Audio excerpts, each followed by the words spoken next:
Common Sense and Nuclear Warfare by Bertrand, read by the author. Chapter 9. The Approach to an International Authority. The great majority of those who have considered the conditions for secure peace are persuaded that the most important of these conditions is the creation of an international authority with power to enforce its decisions. This, however, remains, for the present, a merely academic opinion. While the East-West tension retains anything like its present acuteness, neither side would submit to any international authority unless it could dominate it. The question at issue is, at bottom, one of great simplicity. Would you rather a world in which both friends and foes survive, or a world in which both are extinct? Put in these abstract terms, most people would prefer the survival of their friends to the extinction of their foes. But when it is pointed out to them that this choice, if made in earnest, requires some very distasteful measures, they will refuse to admit the necessity of such measures, and will persist in the course leading to universal death. In this chapter, I wish to suggest comparatively plain steps by which an international authority could gradually come into existence. These steps will only be possible after the measures of conciliation considered in earlier chapters. But if these measures have been adopted, the further steps I am about to suggest may be accepted as a natural and logical sequel. The first thing that should be done is to confirm the advisory authority of the Conciliation Committee outlined in Chapter 7. This committee, however, will only be effective in disputes between East and West. For other disputes, measures less ad hoc will be necessary. The League of Nations and the United Nations were both intended by their creators to be the germ of international authority capable of preventing war. Both failed, but the United Nations is perhaps still capable of being so reformed as to fulfill its intended function. The reforms required are, however, very drastic, and at present some, at least, are quite outside the domain of practical politics. There is one very vital measure which may perhaps be adopted within a few years, and it is the admission of the UNA of all states that desire membership. As everybody knows, the most urgent case is that of Communist China. China is the most populous state in the world and may, within a few decades, become the most powerful. It is clear that a body intended to be international and impartial cannot fulfill its functions while such an important country is excluded. But China is only the most glaring example of exclusion. There can be no good reason for keeping out any country which is willing to undertake the obligations imposed by the United Nations organization. There is difficulty which faces all federal organizations, namely, that some members of the Federation are more powerful or more populous than others, and that it therefore does not seem just that all should carry equal weight. This problem faced by framers of the American Constitution. And, as everybody knows, they adopted a compromise solution. In the Senate, all states are equal, but in the House of Representatives, their weight is proportional to their population. Some arrangement will be necessary in the Constitution of the reformed United Nations if small states are not to have undue weight. The present arrangement, according to which all states count equally in the Assembly, but in the Security Council certain powerful states have a veto, is open to various objections which I shall consider presently. One possible solution, which, I admit, has its own difficulties, would be to divide the world into a number of subordinate federations, each of which should be a member of the one worldwide federation. These subordinate federations should be framed in accordance with two principles. First, they should all be approximately equal in population, so that there would be no serious injustice in counting each one in the Federation of Federations, which should be the reconstituted UNO.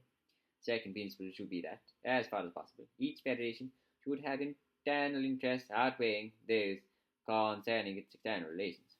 It should be generally understood that not formally decreed that, in general, each subordinate federation should have autonomy in regard to its internal affairs, and that only disputes between federations should come before UNA. In this way, the interference of the international authority in local affairs could be reduced to a minimum. The veto, which was adopted in 1945 when the United Nations was created, was a practical necessity at the time. Both the United States and the USSR were agreed on this point. There is no likelihood that the veto will be abolished until such time as the East and West have become more conscious of their common interests than they are now. But so long as veto exists, UNO lacks an essential characteristic of any government. It is of the essence of a government that it can enforce the citizens upon recalcitrant members of the state which it represents. What should we think of a national state in which any burglar could beat 2 laws against death? There was once a national state constituted in this manner. It was a state of parent. The liberum vitae, which existed in that country, reduced it to impotence and rendered it incapable of resisting partition among its powerful neighbours. Nevertheless, it was this example which was followed when the UN was created. Already, at the time, the divergent interests of East and West made such a course inevitable.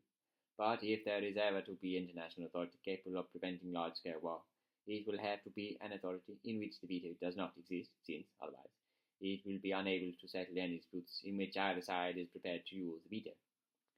There will need to be, as in any federation, a well-defined constitution deciding which powers are to be federal. It should be understood that these powers must be only such as are involved in the prevention of war. These must be no interference by any federal authority with religion or economic structure or the political system. If some nations prefer parliamentary democracy and others prefer some sort of dictatorship, they must be free to persist in their choice. They must be similarly free if some prefer communism and others prefer capitalism. I think they must also be free to impose such limits upon individual liberty as they may consider desirable. I do not think that the federal authority ought to impose freedom of the press or any other freedom upon the subordinate state. I say that in spite of realizing the importance of such freedoms. I say it because only the prevention of war gives outside states a justification for interference. We have, I am afraid, already travelled a long way into utopian regions, but there is at least a last step even more utopian than must be taken if world peace is to be secured. There must be an international armed forces sufficiently powerful to be certain of victory over the armed forces of any nation or likely alliance of nations. In the absence of this condition, the decree of the international authority may not be enforceable and may easily sink to the level of empty pronouncements like the Kellogg Pact. The international authority will have to be free to create such armed forces as it thinks necessary and to impose such taxation as they may require. It will also need the legal right to limit the armed forces of national states so as to prevent any serious threat to its authority. All this, however utopian it may appear, is only a close parallel to what happened in the national states as a result of the invention of gunpowder. In the Middle Ages, throughout Western Europe, powerful barons and their castles could defy the central government. It was only when artillery became able to destroy castles that the central government was able to control feudal barons. What gunpowder did in the late Middle Ages, nuclear weapons have to do in our time.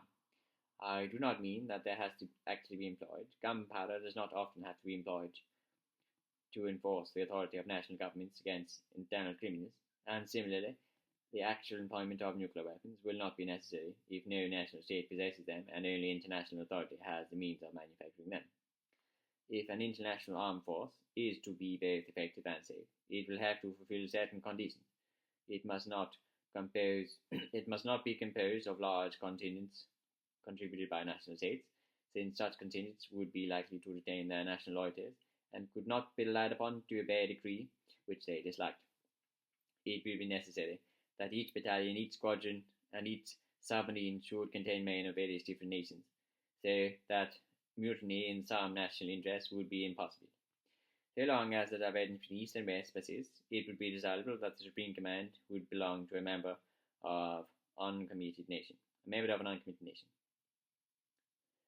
Whatever an international armed force is suggested, many people at once raise objections which are equally applicable to municipal police forces.